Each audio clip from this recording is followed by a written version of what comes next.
llegado a hacer referencia al concepto de Estado, a los distintos aspectos que hacen a la noción de Estado.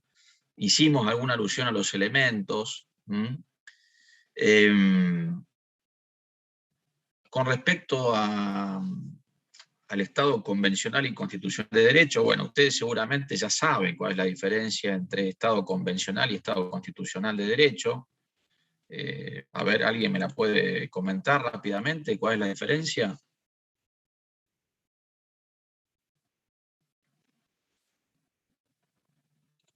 Cric, cric, cric, cric. ¿No? ¿La saben? ¿Saben cuál es la diferencia entre Estado convencional de derecho y Estado constitucional de derecho? Yo lo que puedo suponer, digamos, es que uno se basa en, digamos, la Constitución y que se respete la Constitución y que las normas que están respeten la Constitución, y el Estado convencional sería que la normativa del Estado, del derecho interno, sea acorde a las convenciones que se ratificaron en el país, las internacionales. Así es, así es. Tiene que ver con eso. Tiene que ver con eso, por supuesto. Así es. Bueno. Muy bien. ¿Cuál es su apellido? Olmos. Olmos. Olmos. Muy bien, alumna Olmos. Bueno, le damos la bienvenida a un ayudante alumno de la comisión, que es el señor Bedrovnik, Matías Bedrovnik, que nos va a acompañar, no sé si todas las clases, pero recurrentemente. Él se ha sumado este año a la comisión porque tiene verdadera vocación por el derecho público y en particular por el derecho administrativo, así que le damos la bienvenida al señor Bedrovnik. ¿Por ahí, Matías? Estoy acá, Diego, gracias. Bueno, Gracias. Un gusto tenerte con nosotros, Matías. Gracias. Bueno, no, por favor. Bueno, entonces, a ver, es correcta la distinción que acaba de hacer usted, alumna Olmos. Con respecto a las funciones esenciales del Estado, bueno, seguramente ustedes ya saben a qué se refiere el vocablo legislación y el vocablo justicia, ¿no? Lo que significa la función jurisdiccional, la función legislativa. ¿Qué sería la función jurisdiccional, judicial en particular? Es la potestad de componer conflictos de intereses contrapuestos con fuerza de verdad legal, que por imperio de la división de funciones que surge de la Constitución Nacional, le compete desplegar al órgano judicial. Por eso hablamos de jurisdicción judicial, porque ya vamos a ver en el marco de esta asignatura que también existe la posibilidad, al menos es lo que ha admitido la Corte Suprema de Justicia de la Nación y también calificada doctrina administrativista, que la administración pública ejerza función jurisdiccional. Ya lo vamos a ver un poquito más adelante. Y, por supuesto, nosotros vamos a estudiar en nuestra asignatura qué es la función administrativa. ¿Qué es la administración pública o función administrativa? Tenga presente que la expresión administración pública es asimilable a la expresión función administrativa o actividad administrativa. Entonces, cuando ustedes lean que en algún texto se alude a la función o actividad administrativa o a la administración pública, sepan que en definitiva se está haciendo referencia a el mismo contenido, en tanto y en cuanto obviamente tenga que ver el contenido de esa expresión con una faceta dinámica del quehacer de la administración. Bueno, a ver, el programa sigue haciendo referencia a los criterios subjetivo o orgánico, material objetivo y mixto para conceptualizar las funciones del Estado. En rigor de verdad, yo creo que lo que a nosotros nos interesa fundamentalmente es estudiar estos criterios, pero en relación a, en particular, el desarrollo o despliegue de la actividad administrativa. Por supuesto que sirven también estos criterios para hace referencia a las funciones del Estado en general, pero yo creo que ya desde este primer momento de tránsito por lo que es el estudio de esta asignatura, es conveniente que nosotros circunscribamos el análisis, el estudio, repito, de estos criterios a lo que tiene que ver con la función administrativa. Un segundito, por favor. ¿Se escucha bien, no? Hola, hola. ¿Se escucha bien? Sí, se escucha. Un segundito.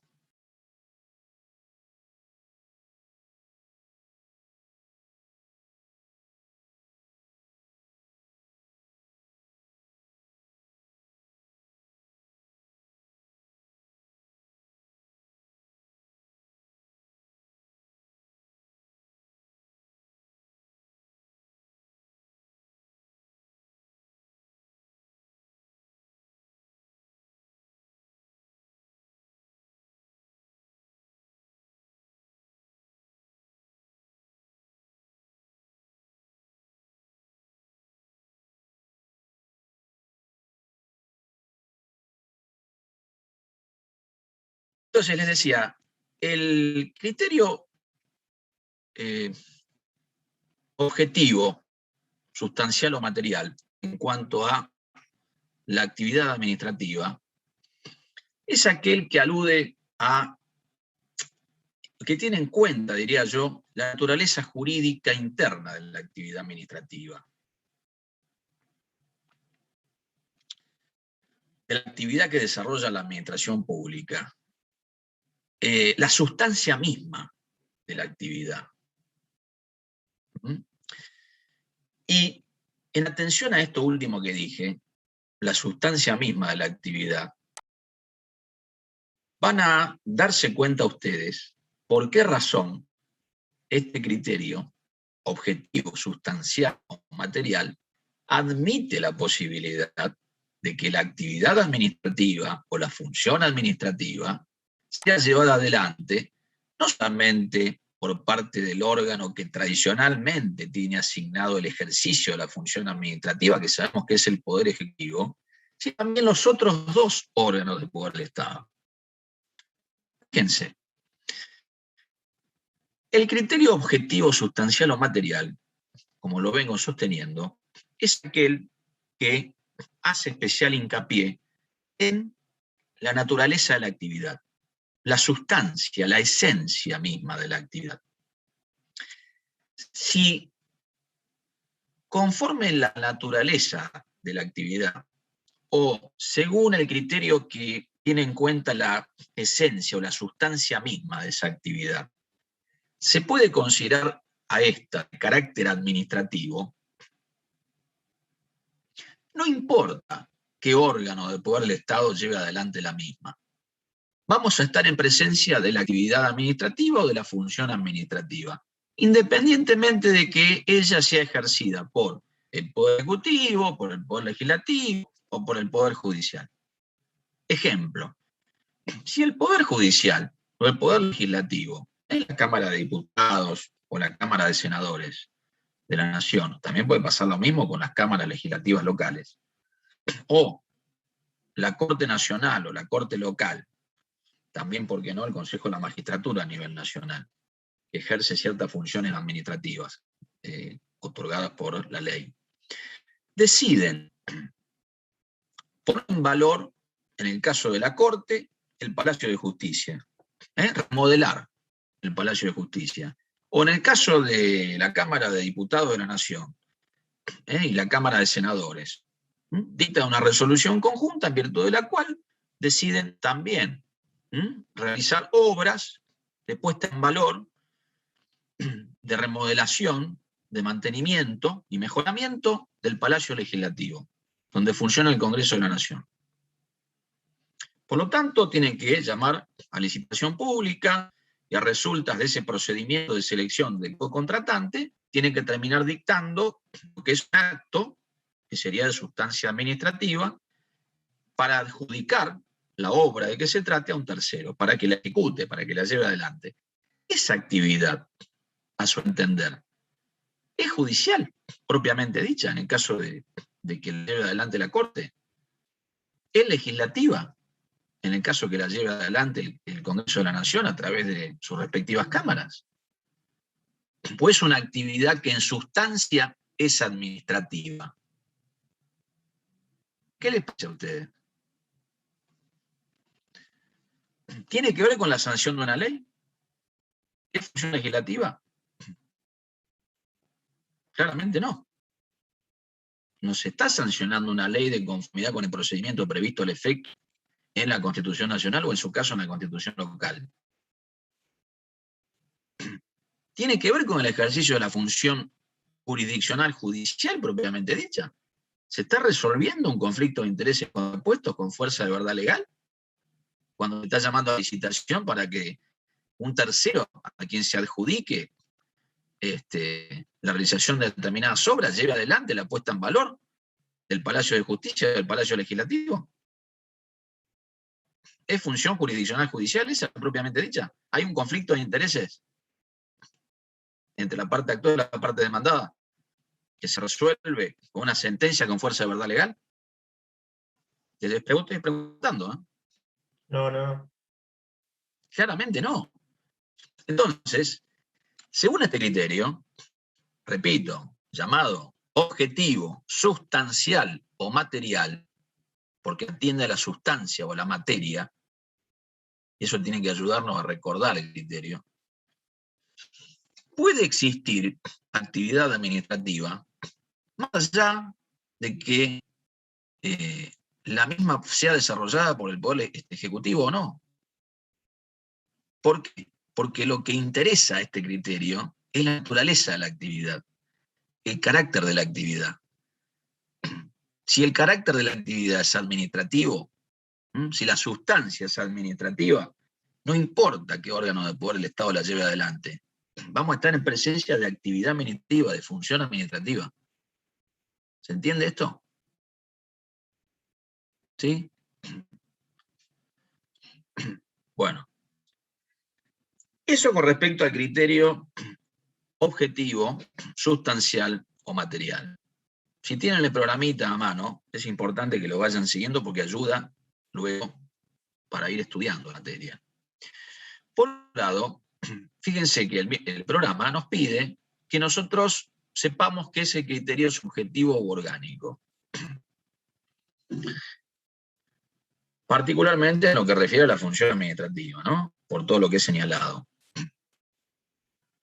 El criterio subjetivo u orgánico, a diferencia del anterior, ¿qué es lo que tendrá especialmente en cuenta para determinar si estamos en presencia o no de actividad administrativa? ¿Y quién lo realiza? Lleva adelante. Correcto, muy bien, alumna Olmos. Y es el órgano o el sujeto que lleva adelante la actividad. Entonces, según el criterio subjetivo u orgánico, que tendrá en cuenta que el sujeto o el órgano subjetivo u orgánico existe o podrá existir actividad administrativa, no es que la misma sea desplegada o llevada adelante por el órgano de poder del Estado. El Ejecutivo. El Ejecutivo, correcto, Rivolta, correcto. ¿Por qué Ejecutivo? Porque es aquel al cual la Constitución y también, por supuesto, las distintas constituciones locales le han asignado el ejercicio, le asignó en forma preponderante, diría yo, ¿no? Debe definirse como toda actividad que desarrollan los órganos administrativos y la actividad que realizan los órganos legislativos y, él dice, jurisdiccionales. Yo, para aclarar, diría judiciales, excluidos respectivamente los hechos y los actos materialmente legislativos y jurisdiccionales.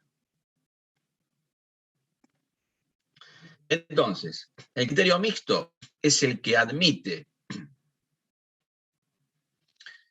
que exista actividad administrativa cuando la misma es desarrollada por los órganos administrativos, por supuesto, como así también por los órganos legislativos y judiciales, pero excluyendo de esa actividad a los actos y hechos que sean materialmente legislativos y jurisdiccionales respectivamente, por supuesto. Desde ya. No se va a poder considerar ni siquiera en el marco de este criterio mixto como actividad o función administrativa una sentencia. A eso se refiere con esto último, excluyéndose a los actos y hechos materialmente jurisdiccionales y legislativos. Como así tampoco se va a poder considerar una ley sancionada de conformidad con el procedimiento previsto al efecto por la Constitución Nacional, o en su caso constituciones locales, una actividad administrativa o función administrativa. Ni siquiera en el marco de este criterio mixto se entiende esto, ¿no? Quedan expresamente excluidos de este criterio mixto los actos y hechos de naturaleza o de carácter eminentemente legislativo y jurisdiccional. ¿Bien?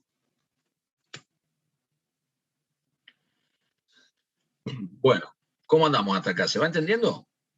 Disculpen que vaya un poquito acelerado, pero si no, lamentablemente no llegamos. No llegamos. Tenemos muy poco tiempo. Muy poco tiempo.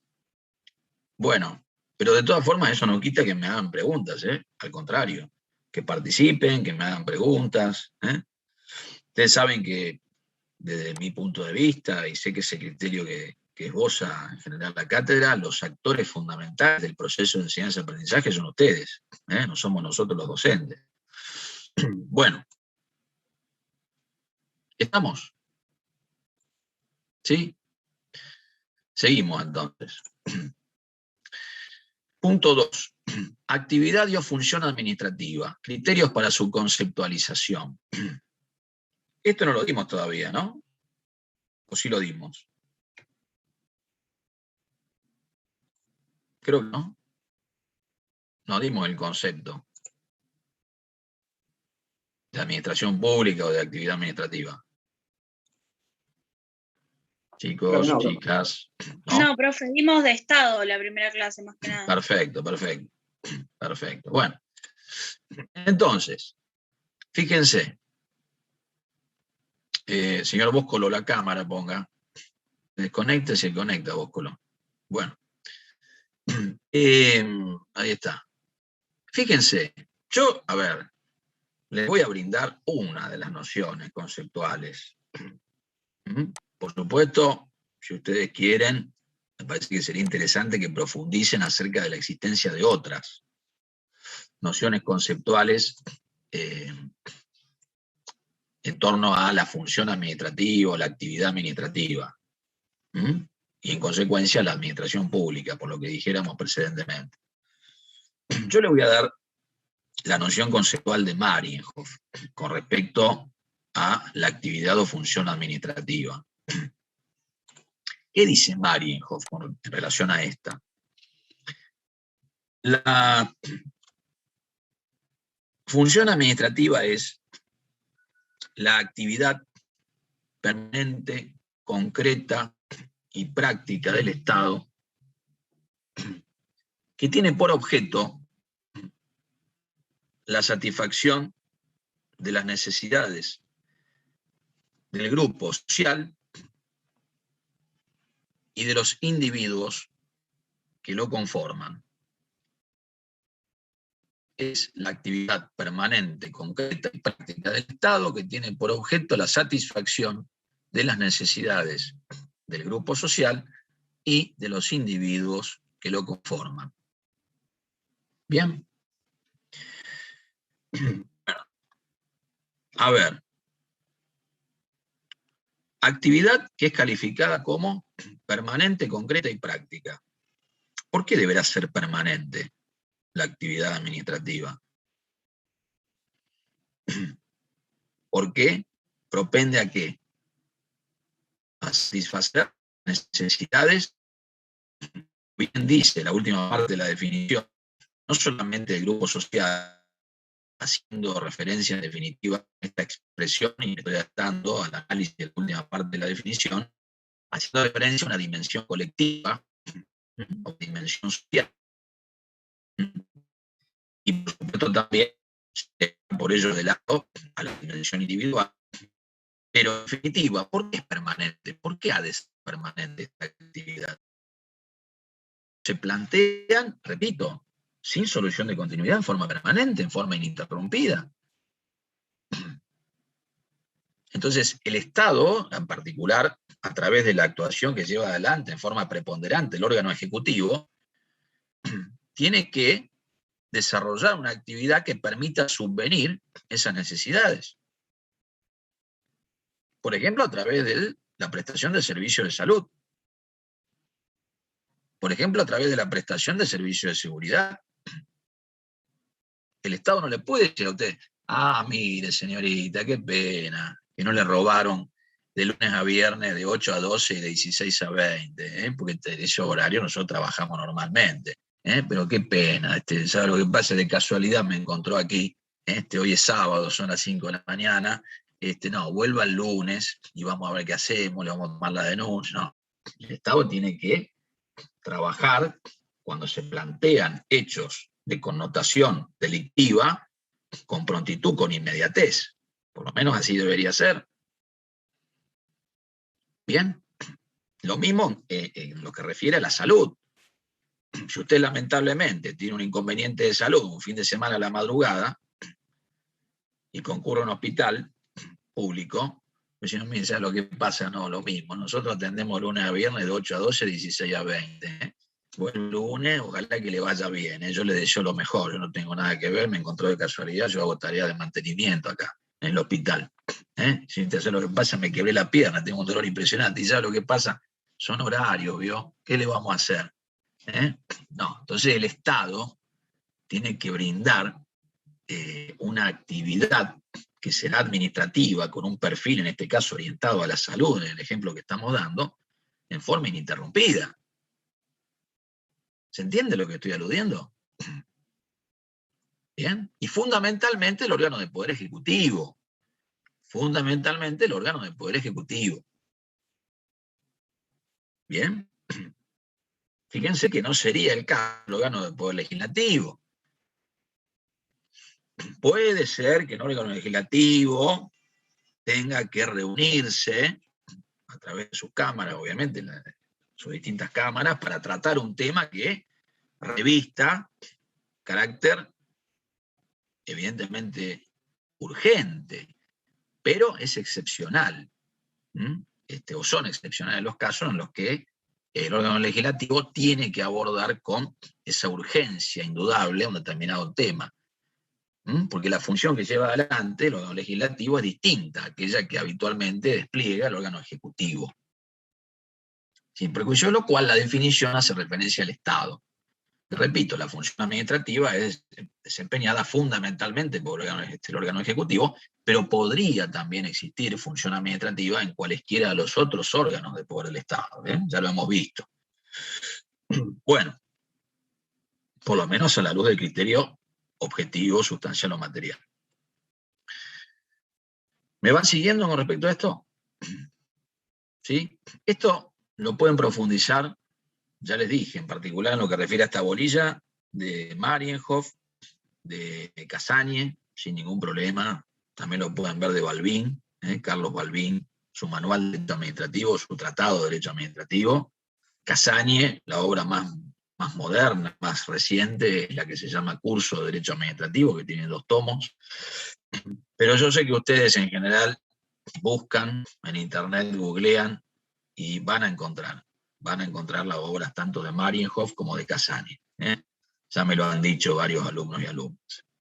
Bueno, cualquier duda que tengan, obviamente me pueden escribir al correo electrónico que les pasé la primera clase o me contactan a través del señor Bóscolo. Bueno, seguimos entonces.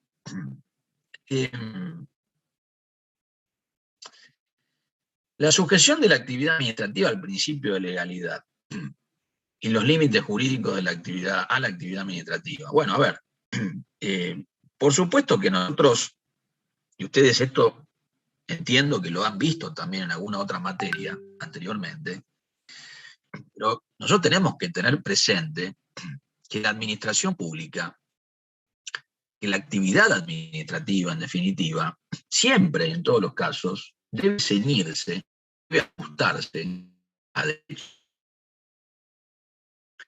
No se concibe, no debería concebirse una actividad administrativa que resulte violatoria del jurídico en general y en particular de lo legal, del principio de legalidad objetiva.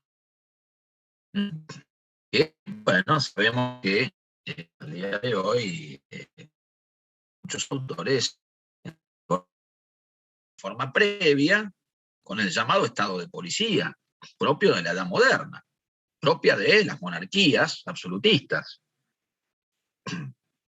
en las que sabemos que el monarca, justamente el rey, estaba por encima de la ley.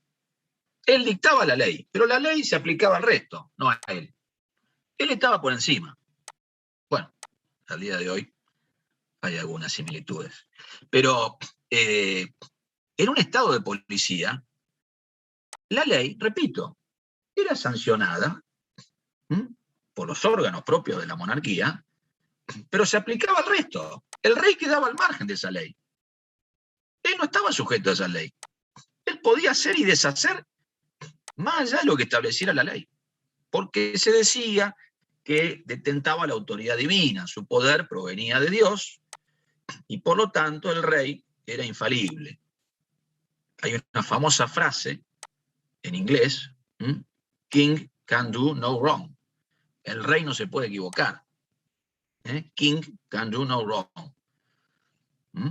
Bueno, tenía que haber dicho King and Queen. Can't do no wrong. Decía solamente, hablaba solamente del rey. Bueno, entonces, eso era propio de un estado de policía. En un estado de derecho eso es inconcebible. Y si eso se viola, se rompe, hay que atenerse a las consecuencias. Las consecuencias que prevé la propia ley. Que muchas veces los mismos servidores públicos que emitieron esas normas jurídicas han previsto. Ellos mismos previeron consecuencias jurídicas. Y hay que atenerse a esas consecuencias jurídicas. Al igual que el servidor público pretendía que esas consecuencias jurídicas se le apliquen a todo aquel que violara esa norma. Porque es lo que pretendía el servidor público. Si el resto de la sociedad viola esa norma jurídica, se le aplican las consecuencias que se derivan de ella, las sanciones que se derivan de ella. Pues bien, si usted es servidor público, violó esa norma jurídica, a usted también se le deben aplicar esas consecuencias. Esto, dicho más allá de las cuestiones de carácter moral, esto va más allá de la moral. Esto tiene que ver con lo estrictamente jurídico. Lo moral va por otro lado, ¿no? Que también es grave, porque cuando uno pierde legitimidad, es verdaderamente para una sociedad, cuando un servidor público pierde legitimidad, es complejo, por el impacto que tiene a nivel institucional y a nivel social. Pero más allá del análisis que corre por esa cuerda, estamos hablando de lo estrictamente jurídico. ¿Bien? Entonces, bueno, tiene que ver con el principio de legalidad todo esto. Tiene que ver con el principio de juridicidad. El obrar de la administración se debe sujetar a este principio de juridicidad o de legalidad. Y ello es propio de un Estado de Derecho. Cuando nosotros hicimos referencia en algún momento, minutos anteriores, al Estado convencional y constitucional de derecho, yo recordaba automáticamente, me venía a la mente una conferencia que diera en su momento el querido profesor Cassania. Cassania, bueno, se puede compartir o no la posición de él. Cassania, ¿qué es lo que dice? Cuando le piden que haga una distinción entre Estado de Derecho y Estado constitucional de derecho. Y él le dice, mira, la verdad, en rigor, el Estado de Derecho es un Estado constitucional de derecho. Porque parte de la premisa del respeto de la Constitución. En la edad contemporánea, diríamos que todos los países tienen una constitución que cumplir. Podrá ser escrita, podrá ser no escrita, podrá ser parcialmente escrita, parcialmente no escrita, podrá ser rígida, podrá ser flexible, podrá ser pétrea, conforme a lo que son los distintos tipos o clases de constitución, que eso se estudia en derecho constitucional. Ya lo habrán estudiado ustedes seguramente. Pero una constitución al fin. Entonces, en definitiva, cuando se habla de Estado de Derecho, en buena medida se está haciendo alusión al Estado constitucional de Derecho. Y luego de la Segunda Guerra Mundial, a partir de la segunda mitad del siglo XX, también comienza a hacerse referencia al Estado convencional de Derecho, porque se comienzan a suscribir una serie de tratados internacionales, de convenciones, de convenios internacionales, que tienen operatividad dentro del derecho interno de cada Estado. Por eso que también comienza a hablarse, a partir de la segunda mitad del siglo XX, de la relativización de la noción de soberanía. La soberanía es una nota que cualifica a un Estado,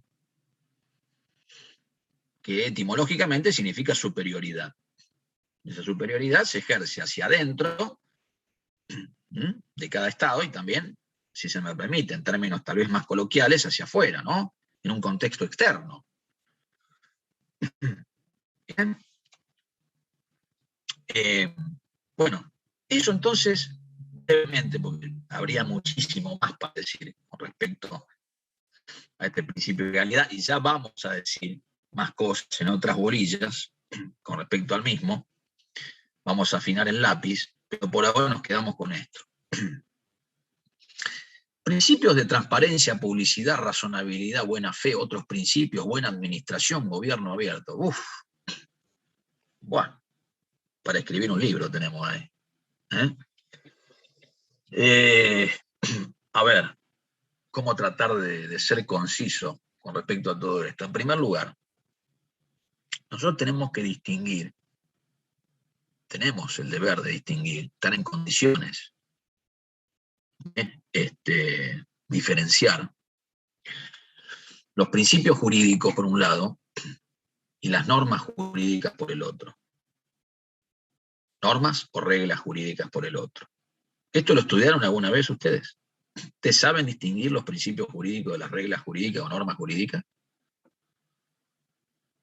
Si yo les pido que me expliquen la diferencia entre uno y otro, ¿están en condiciones de hacerlo?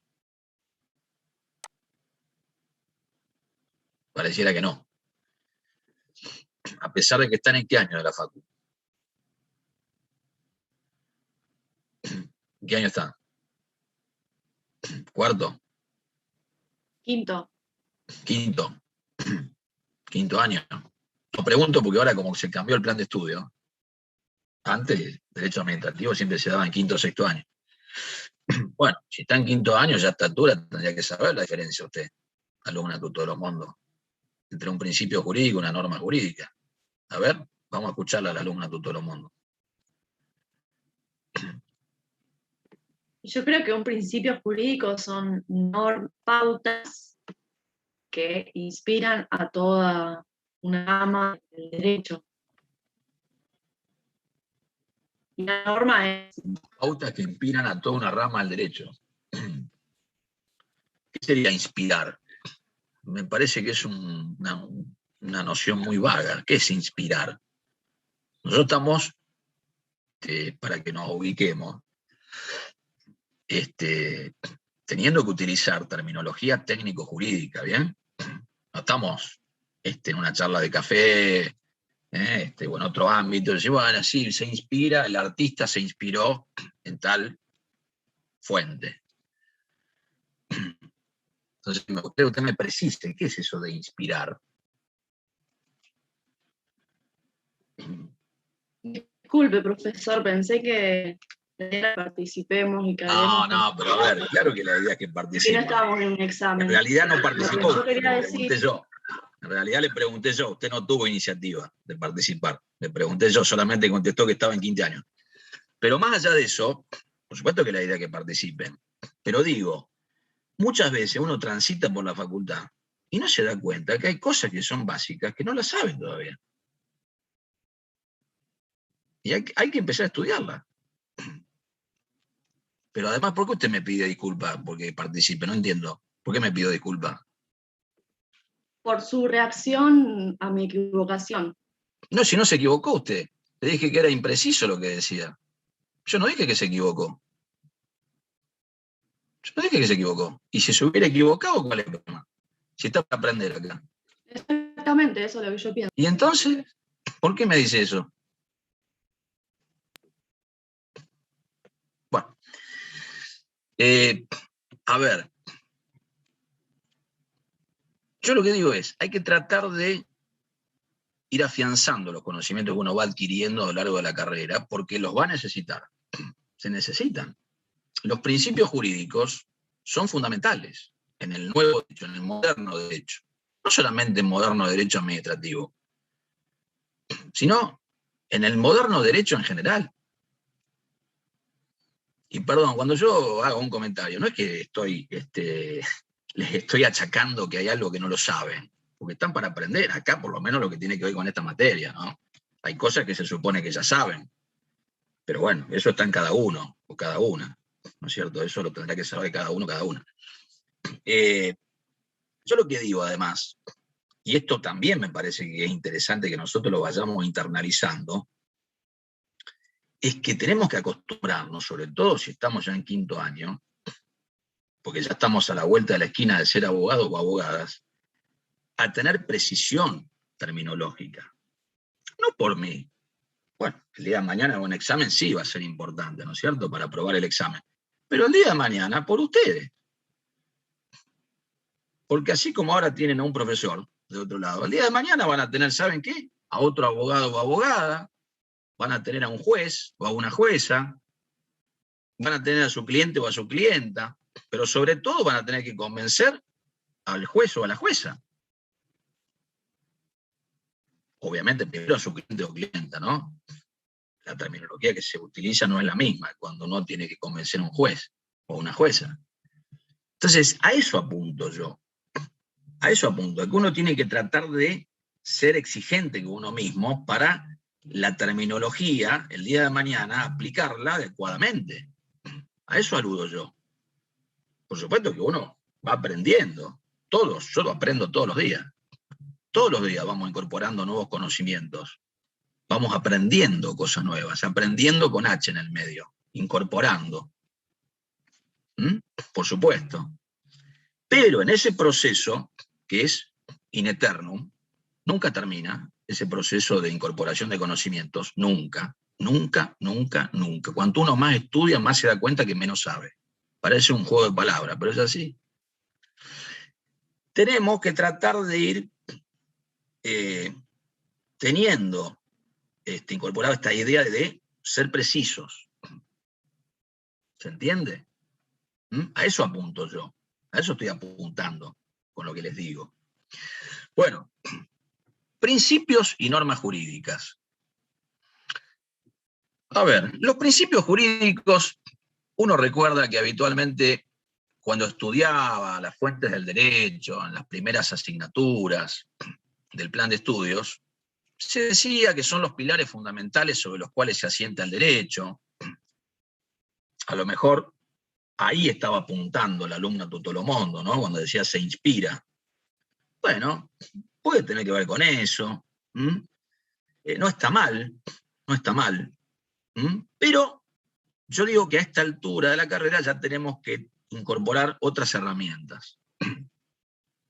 Fíjense, los principios jurídicos son aquellos que tienen habitualmente en su estructura,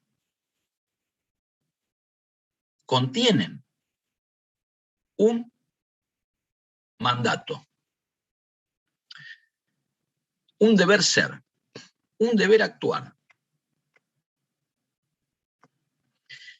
y carecen de antecedente de hecho y de consecuente jurídico. ¿Bien? ¿Me van siguiendo hasta acá? ¿Sí? Principio jurídico. Fíjense que ya le estamos dando mayor rigor técnico. No estamos diciendo solamente, como incluso yo también siempre recordaba que me lo habían enseñado en los primeros años de la facultad, que se trata de los pilares fundamentales sobre los cuales se asienta el ordenamiento jurídico. Estamos yendo más a fondo. Estamos tratando de tener herramientas para distinguir con claridad cuándo estoy en presencia de un principio y cuándo estoy en presencia de una norma jurídica. En cambio, la norma jurídica, también llamada por algunos autores regla jurídica, es aquella que, además de contener un mandato, que ya vamos a ver si es un mandato vinculante o un mandato de optimización, ya lo vamos a ver porque el tema se complica más todavía, contiene, como no sucede con el principio jurídico, un antecedente de hecho y un consecuente jurídico. Vamos a dar ejemplos, porque los ejemplos son muy didácticos, son fundamentales en el proceso de enseñanza-aprendizaje, los ejemplos. Fíjense, el Código Penal, si yo mal no recuerdo, a lo mejor me equivoco de número de artículos, porque la verdad que no soy penalista, pero creo que en el artículo 89 alude al homicidio simple.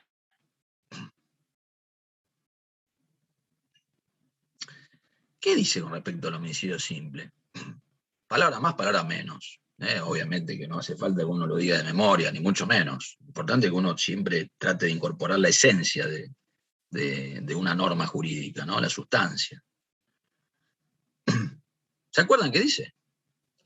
Ustedes ya rindieron. El que matare a otro será reprimido. Bueno, creo exactamente. ¿Será reprimido con qué? Con pena de 8 a 25 años de prisión. Pena privativa de libertad habla de prisión o reclusión. Con prisión o reclusión de 8 a 25 años. Bueno. Entonces, a ver, señor Novoa, alumno Novoa, fíjese, está muy bien lo que usted dice. Yo le pregunto, ¿esa es una norma jurídica o un principio jurídico? ¿Y por qué? Es una norma jurídica y se verifican en ella la estructura que usted mencionó, todo el que tiene una hipótesis de hecho, que es una persona que mata a otra y tiene un efecto, una consecuencia jurídica, un deber ser, que es el deber ser es otra cosa. Déjelo de lado. No se empantane. Bueno, vamos a la consecuencia jurídica. Que es la represión, la pena que se le aplicará, que se le debe aplicar, por eso digo, deber ser.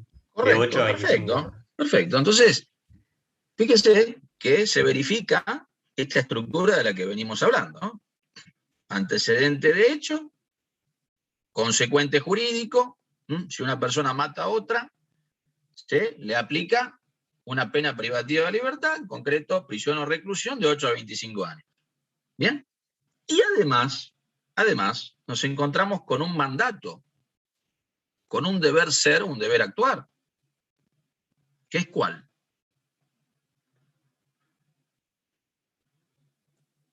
Exactamente, señor Bóscolo.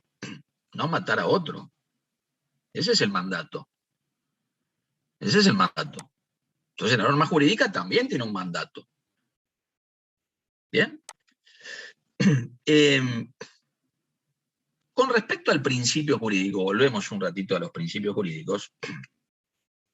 Yo voy a tratar de ser lo más breve posible en este tema.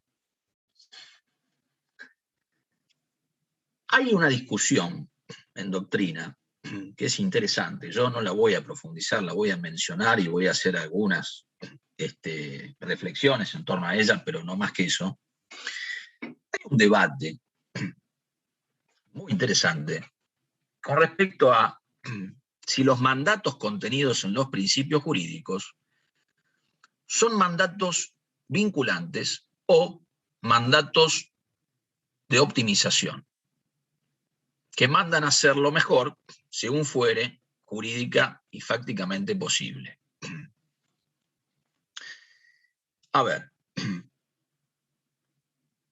según Casagne, gran parte de los principios jurídicos, casi todos los principios jurídicos, a su entender, son mandatos vinculantes. En cambio, según un eminente jurista alemán, de apellido Alexi, voy a escribir acá el nombre, Robert Alexi,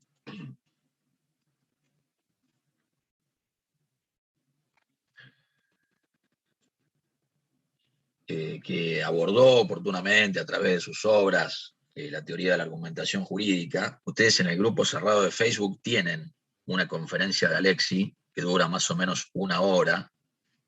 Lo bueno de eso es que uno puede ir viendo de apartes, pues si no es cansador, ¿no?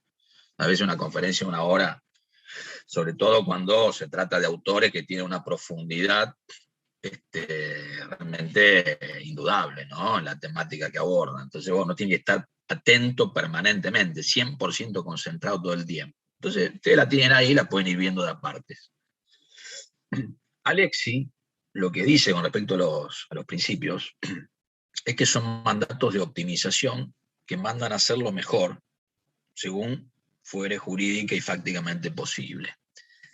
Y él fundamentalmente vincula esos principios, que son mandatos de optimización, con lo que serían los derechos económicos, sociales y culturales, entre otros, que a su entender pueden ir siendo desarrollados por parte del ordenamiento jurídico en forma progresiva y en particular por parte de las autoridades, de los operadores jurídicos, ¿no? Que tienen que aplicar esas normas jurídicas. En cambio, Casagne dice, miren señores, la mayoría de los principios jurídicos son mandatos vinculantes. Yo me acuerdo que incluso con mucho cariño, respeto, aparte que uno a veces cuando tiene una íntima convicción con respecto a algo, suena un tanto vehemente, pero uno siempre lo dice con todo respeto, ¿no? Como corresponde.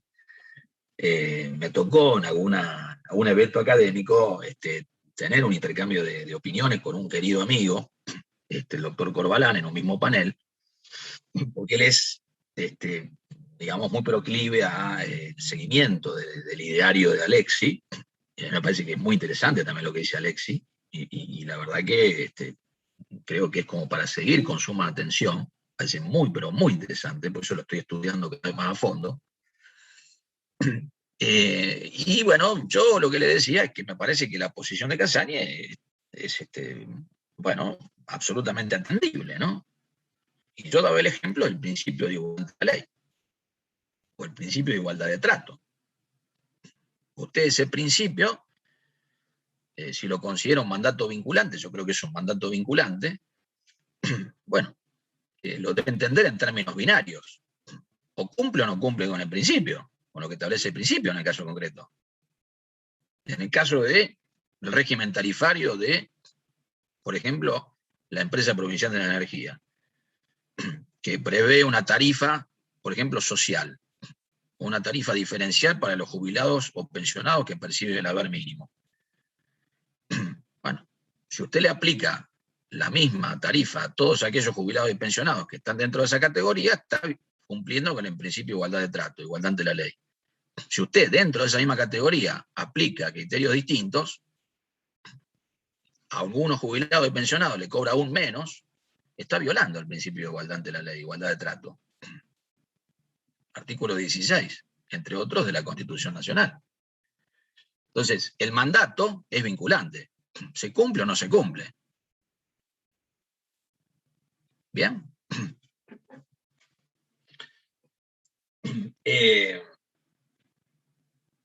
Y allí estamos en presencia, en el caso de la igualdad ante la ley, de un principio.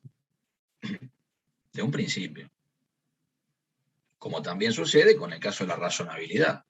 La razonabilidad es un principio, como sucede con la transparencia.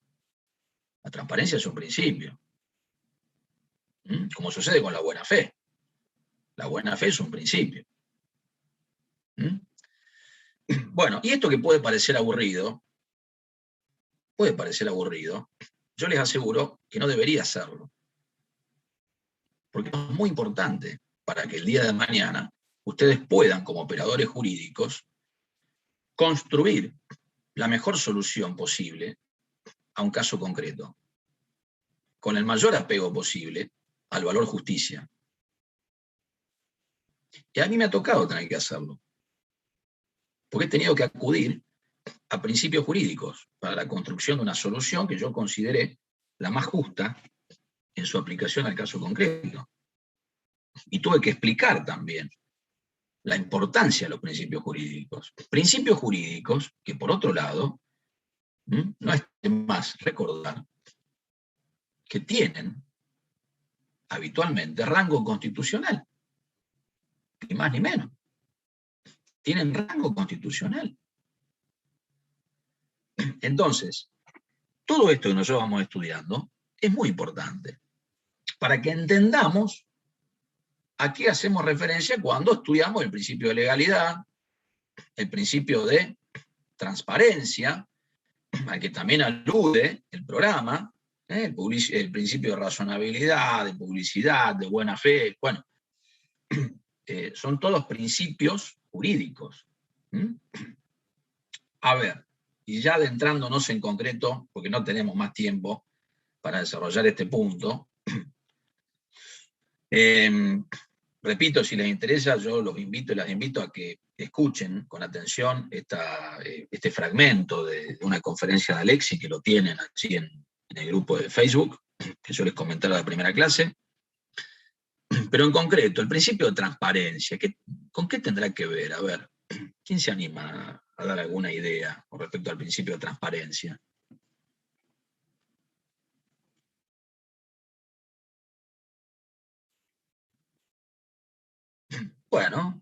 Bueno, tiene un punto de contacto, ¿no? Claramente, tiene un punto de contacto, porque en definitiva la transparencia tiene que ver con la puesta en conocimiento en cabeza de la ciudadanía de los actos de gobierno, por lo menos en nuestra asignatura, ¿no?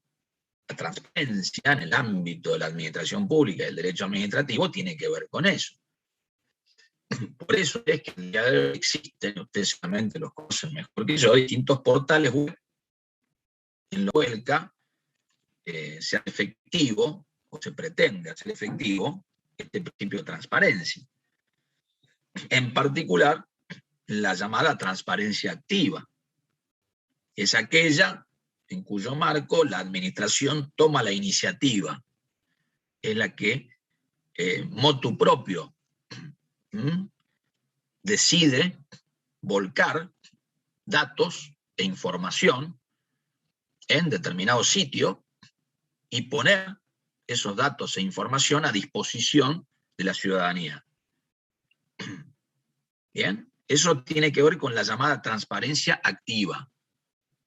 Cuando se pone en conocimiento de la ciudadanía determinada información, determinados datos que obran en los bancos, justamente de datos públicos, en los registros públicos de la administración o del Estado en términos más amplios, pero por propia iniciativa de la administración pública.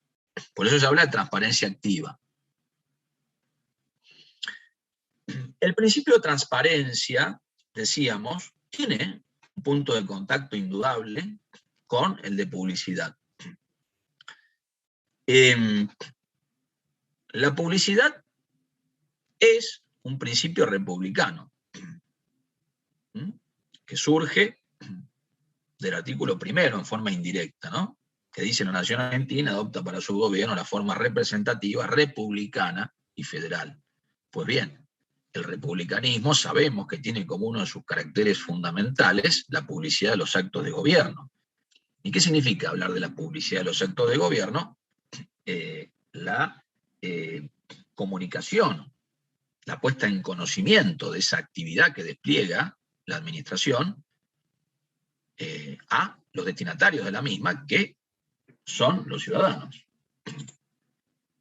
Bien, entonces hay un claro punto de contacto entre la transparencia y la publicidad. Ahora bien, la publicidad en nuestra asignatura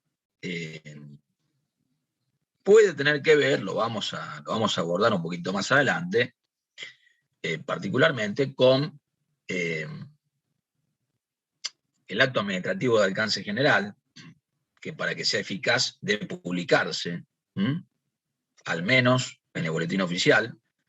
Todo esto siempre hay que analizarlo a la luz de lo que prevén los distintos ordenamientos jurídicos, ¿no? En cuanto a si exigen que solamente se publique en el boletín oficial, o en alguno de los diarios de mayor circulación de la provincia, o de la ciudad, o del Estado Nacional, ¿no? De la Nación. Pero siempre, en todos los casos, se exige que se publique en el boletín oficial. El boletín oficial puede manifestarse en papel, pero también, ¿por qué no?, a través de un soporte electrónico, un soporte digital. Ya existe a nivel nacional el boletín oficial electrónico, y también, en forma más precaria, pero existe al fin, el boletín oficial en este soporte en la provincia de Santa Fe.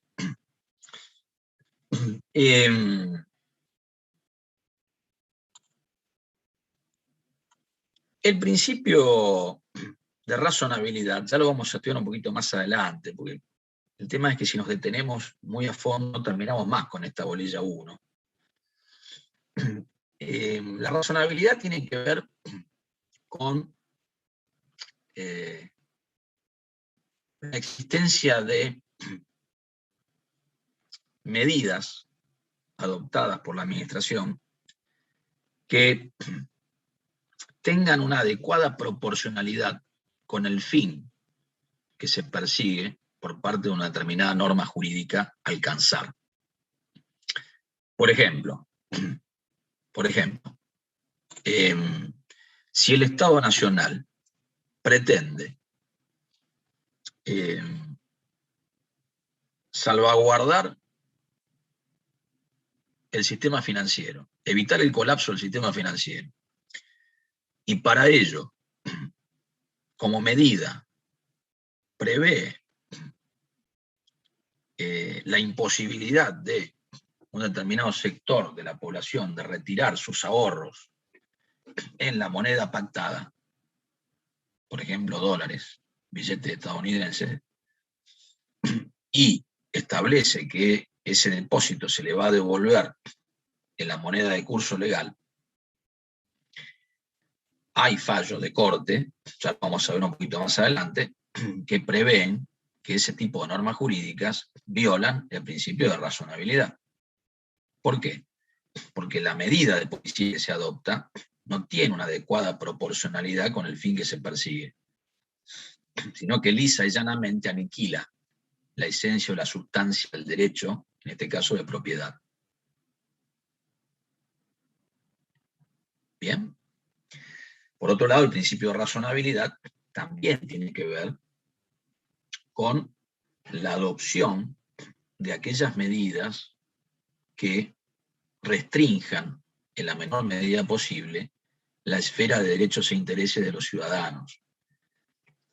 En otros términos, si usted como administración pública tiene la posibilidad de contar con un abanico de opciones, una multiplicidad de opciones que son igualmente idóneas para alcanzar el fin perseguido por la norma jurídica, ¿usted qué tiene que hacer? Tiene que utilizar, tiene que emplear, tiene que elegir la medida de policía. Ya vamos a ver qué es la policía, ¿no? La restricción de derechos, tiene que ver con eso fundamentalmente. Tiene que utilizar la medida de policía, tiene que emplear como medio de policía aquel que sea menos restrictivo de los derechos e intereses de la ciudadanía.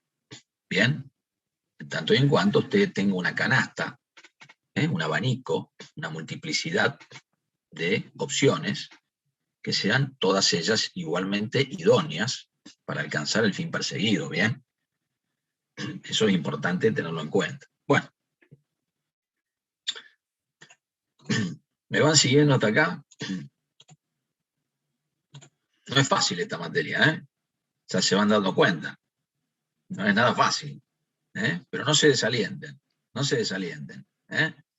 Yo a veces trato de ser un poquito más incisivo para que uno se acostumbre a, porque es lo que se les viene, es lo que se les viene, en la profesión se les viene eso, ¿eh? Viene que cuando uno sale a la cancha, si se me permite el término, ¿eh? Tal vez más futbolero, ya los entrenamientos se terminaron, ¿eh? Ahí uno gana o pierde. En un proceso judicial se gana o se pierde. Y obviamente que todos podemos perder, pero hay que tratar de dejar lo mejor de uno. Y para eso tiene que tener herramientas. Yo siempre hablo del carpintero jurídico, no me gusta lo del ingeniero jurídico. El carpintero jurídico, más humilde.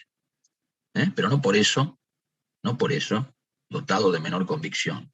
No hay que confundir la falta de convicción con la humildad, no tiene nada que ver. No tiene nada que ver. Uno puede ser humilde y debe ser humilde, pero tener fuertes convicciones. No hay que confundir una cosa con la otra. O la soberbia con las convicciones, no tiene nada que ver. No tiene nada que ver. Y ser humilde significa saber admitir la posición del otro, escuchar la posición del otro con respeto. Después uno defiende su posición, por supuesto, con ahínco, con solidez, hay que tratar de hacerlo, con convicción. Bueno. Entonces, ese es el desafío, ¿no? En esta materia ya nos empezamos a acercar a esos desafíos, que son propios de la etapa final de carrera. Y ya está border con la profesión. En la profesión del día de mañana no le van a decir, no, mire, ¿sabe lo que pasa? Usted debería utilizar otra expresión, doctora, doctor, porque no me convence, ¿no? ¿Sabe lo que dice? No al lugar. Por esto, no al lugar. Puede pasar. Pasa. Pero hay que tratar de tener las herramientas necesarias como para que la pretensión que uno postula prospere. Porque el cliente nos pide eso, ¿no? Cuando ejercemos la profesión en forma liberal. El cliente tampoco me dice, no, mire, ya lo que pasa no me convenció, pero bueno, no importa, ¿qué vamos a hacer, doctor? Doctora, usted perdió, bueno, se equivocó, pudo haber sido más claro, decir, mira, está bien, doctor, ¿qué vamos a hacer? Le agradezco mucho, no vuelve más. Es así, como le puede pasar a ustedes. O como nos pasa con un médico. El médico se equivocó, obviamente es un ser humano, la médica, pero bueno, se equivocó en el diagnóstico y está de por medio la salud. Entonces, lo importante es que trate de reducir a su mínima expresión el margen de equivocación. Después todos somos seres humanos, todos nos podemos equivocar, pero hay que tratar de dejar lo mejor de uno en lo que uno hace. A eso estoy apuntando yo. Y para eso hay que esforzarse. Para eso hay que esforzarse. El derecho se aprende estudiando, además, pero se ejerce pensando. Entonces, esfuerzo y raciocinio, pensamiento, racionalidad. Esto no lo digo yo, esto lo dijo Couture en los 12 mandamientos del abogado, ¿no? El derecho se aprende estudiando, pero se ejerce pensando y con esfuerzo. Pasa que el esfuerzo también aplica al estudio, no solamente al ejercicio de la profesión. Bueno, tantas cosas podemos decir, no tenemos tiempo. Bueno, a ver, lo del principio de buena fe, yo creo que el principio de buena fe, ustedes lo habrán estado también en otras materias, por supuesto que se aplica a la nuestra, lo ha dicho la Corte, tiene su origen en el derecho privado, pero repito, es aplicable a distintos institutos del derecho administrativo, en particular a la contratación pública, en particular al procedimiento administrativo, y a tantos otros institutos. Pero bueno, yo por razones de brevedad me remitiría a lo que ustedes seguramente ya han estudiado. Por repito, un principio jurídico que tiene su origen en el derecho privado, la buena fe. Hay algún otro que deriva a la buena fe y que ese sí es específico del derecho administrativo, que es la confianza legítima. Que vamos a ver si llegamos a darlo un poquito más adelante, si no terminamos más con esta bolilla. Bueno, la buena administración tiene que ver en la República Argentina con un principio que es muy importante, que es el que se conoce como de la tutela administrativa efectiva. Tutela administrativa efectiva. Este principio de la tutela administrativa efectiva fue reconocido por la propia Corte Interamericana de Derechos Humanos, allá por el año 2001, la causa Baena y otros contra Panamá.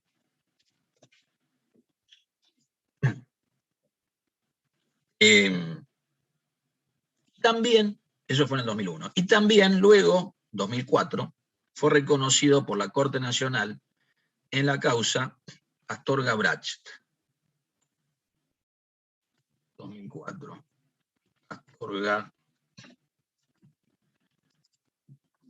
Bracht. Bien.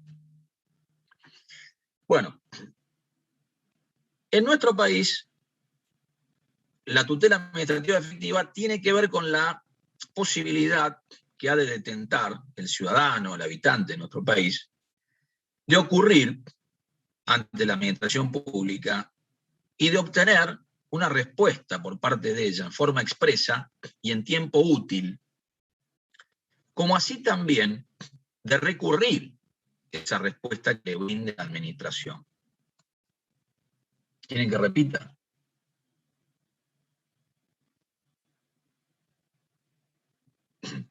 Sí, por favor, profe. Bueno, cómo no. Ustedes con toda libertad y tranquilidad me piden. El profesor puede repetir. Yo no se hagan problema. Conmigo mire, ya me conocen. Pregúntenle a los alumnos de otros años. Conmigo no tienen ningún problema. Al contrario, a mí me gusta que participen. Pero yo los incentivo a que traten de ser bien profundos. Bueno, cómo no, le repito con todo gusto. ¿En qué consiste la tutela administrativa efectiva? En la posibilidad que le asiste a todo ciudadano, ciudadana, habitante, de ocurrir ante la administración pública, o sea, presentarse, ¿no? Ocurrir ante la administración pública y obtener por parte de ella una respuesta expresa en tiempo útil, como así también de recurrir, o sea, de cuestionar o impugnar esa respuesta que le otorgó la administración a la que hemos aludido, ¿no? Me van siguiendo, ¿verdad? Si no, me preguntan, me dicen y lo comentamos de otra manera, ¿eh? No hay ningún problema. ¿Me van siguiendo? ¿Sí? Perfecto. Bueno.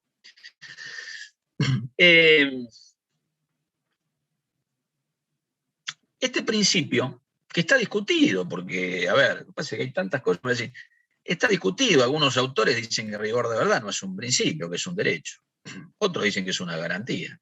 Entonces hay que saber que es un principio jurídico, que es un derecho y que es una garantía, ¿no? Porque si no, uno no está en condiciones de tomar posición. No vamos a explicar ahora la diferencia entre derecho y garantía, ¿no? Ahora por lo menos ya sabemos qué son los principios, por lo menos desde el punto de vista estructural. Nos quedamos con esto, es un principio jurídico, que puede ser también un derecho o una garantía, la tutela administrativa efectiva, que se vincula con otro principio, que es el del plazo razonable.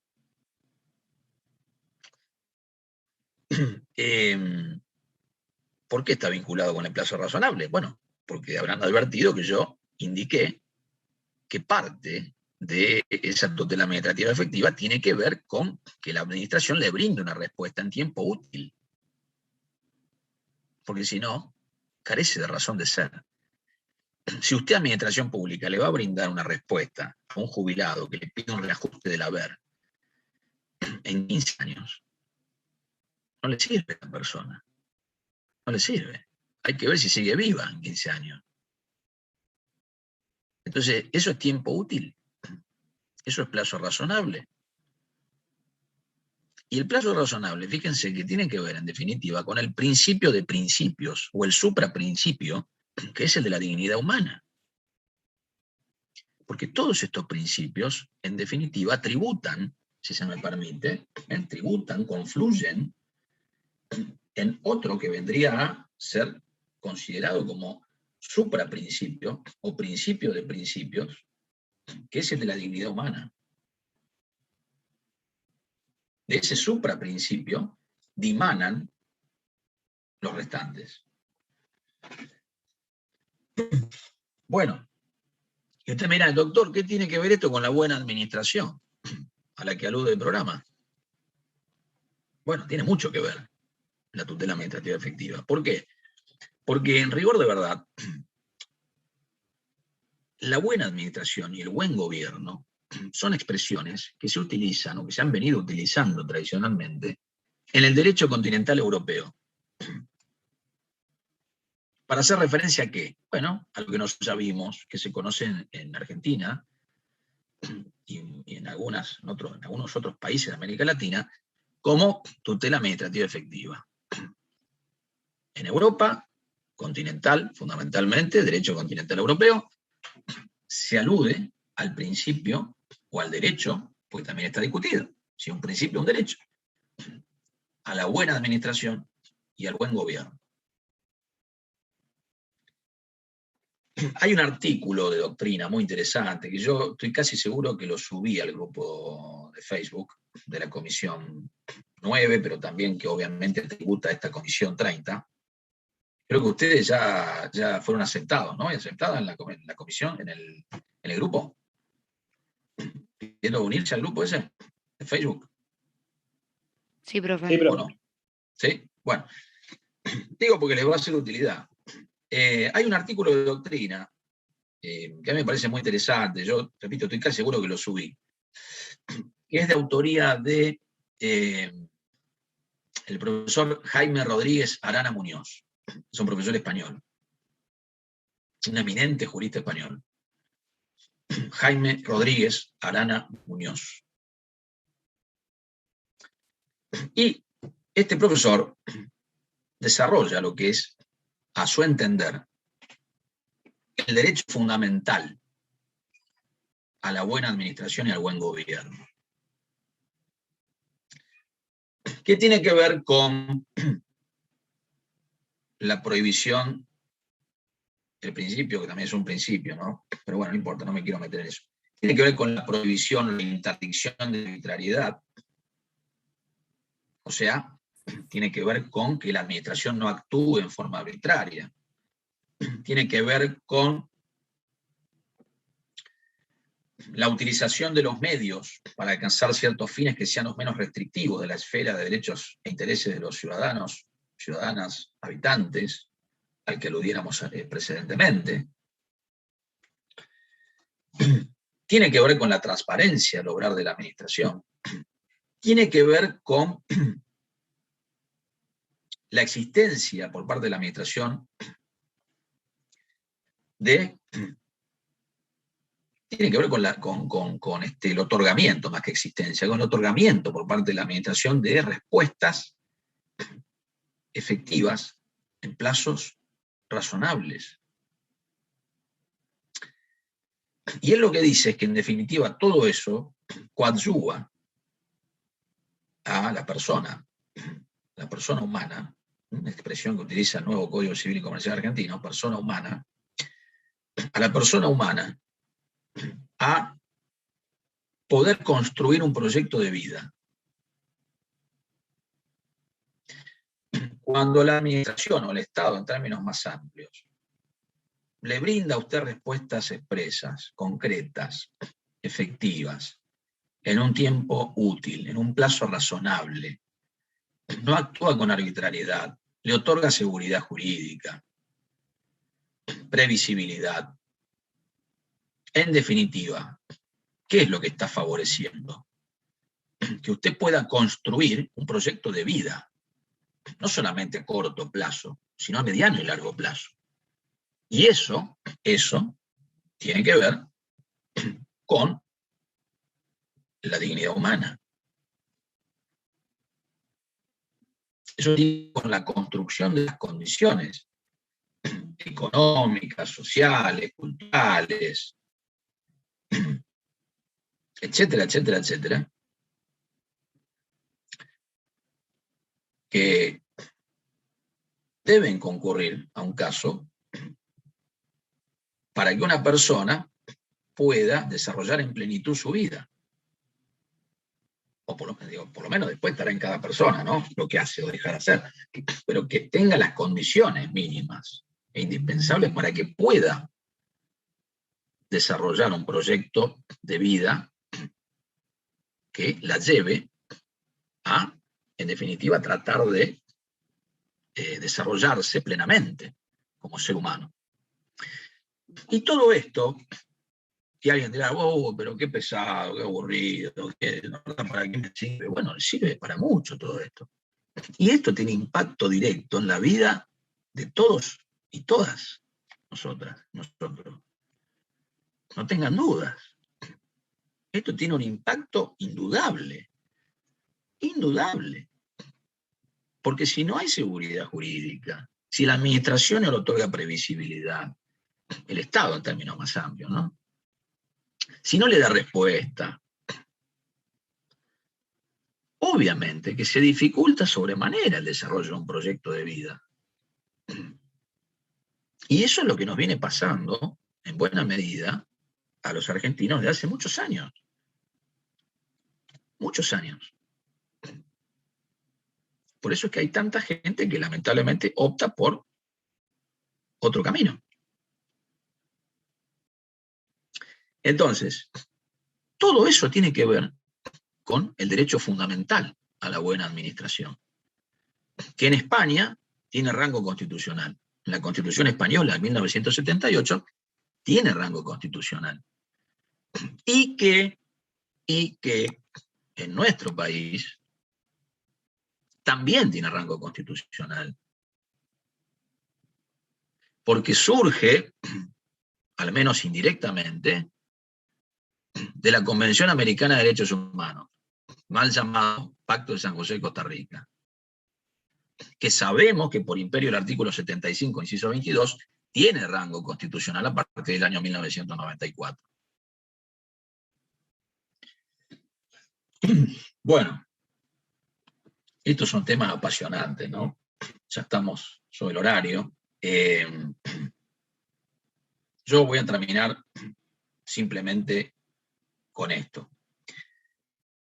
Con respecto al gobierno abierto, yo también siempre pongo a disposición, bueno, Rodríguez Arana Muñoz también hace referencia al gobierno abierto, pero yo ahí aporté al grupo de Facebook algunos artículos de mi autoría. Creo que hay uno que se titula Democracia deliberativa y gobierno digital. Ahí en definitiva se hace alusión al gobierno abierto. ¿Qué es el gobierno abierto? Se vincula también al mismo con lo que sería el gobierno digital. Al día de hoy, una relación ineludible, ¿no? Y también van a encontrar, estoy casi seguro que está, un articulito de mi autoría.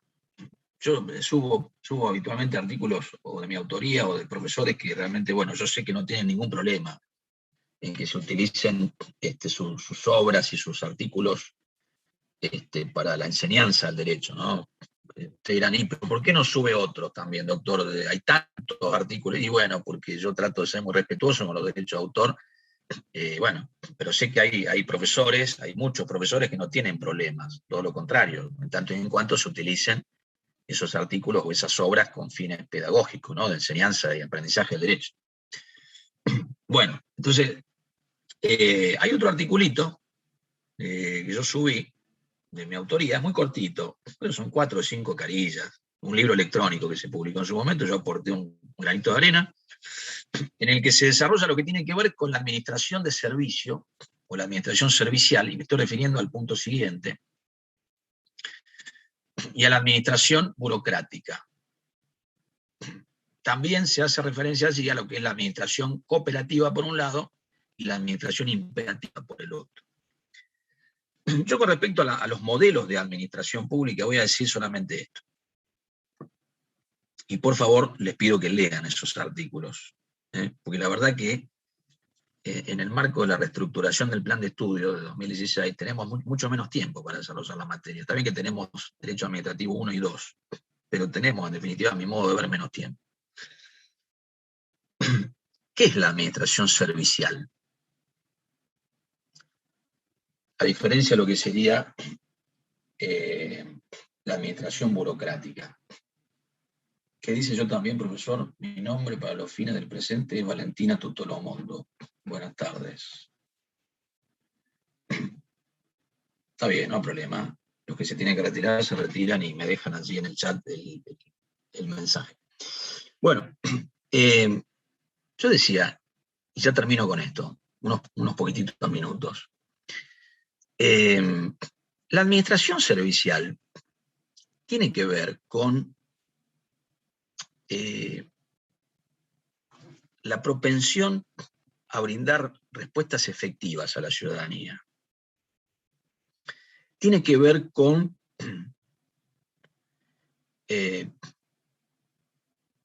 diseño de planes, con una planificación por parte de la administración que permita proyectar políticas públicas a mediano y largo plazo, que salga de ese cortoplacismo que nos caracteriza lamentablemente a los argentinos hace tantos años. Creo que en la provincia de Santa Fe hemos tenido algún ejemplo en sentido contrario del 2008 al 2019, de proyección de políticas públicas a mediano y largo plazo a través de planes estratégicos. Tiene que ver con la participación de la ciudadanía. Por eso se vincula con el gobierno abierto, la administración servicial. Y en consecuencia, con la construcción, la ejecución y el control de políticas públicas con la ciudadanía, de cara a la ciudadanía, habilitando espacios concretos para que ésta participe, repito, en la formulación de políticas públicas, en su ejecución y en su control. En Santa Fe tenemos el ejemplo de las llamadas asambleas ciudadanas, que se llevaron adelante de 2008 a 2019, con matices, y que le permitían a la ciudadanía sentarse a debatir la construcción de determinadas políticas públicas de escala provincial, regional o microrregional. Entonces la ciudadanía manifestaba cuáles eran sus prioridades para la ciudad, para la comuna, o para la microrregión, para la región. Luego todo eso se condensaba en un documento, la ciudadanía lo podía visualizar, podía volver a hacer sus aportes, y luego eso se empezaba a ejecutar. O como pasa con el presupuesto participativo, por ejemplo. Esa es una herramienta de participación ciudadana que tenemos en la ciudad de Rosario desde hace muchos años. Y también en la ciudad de Santa Fe. Bueno, no hay problema, chicos, chicas, los que se tengan que retirar se retiran, no hay problema, lo que sí déjenme apuntado ahí en el chat. En cambio,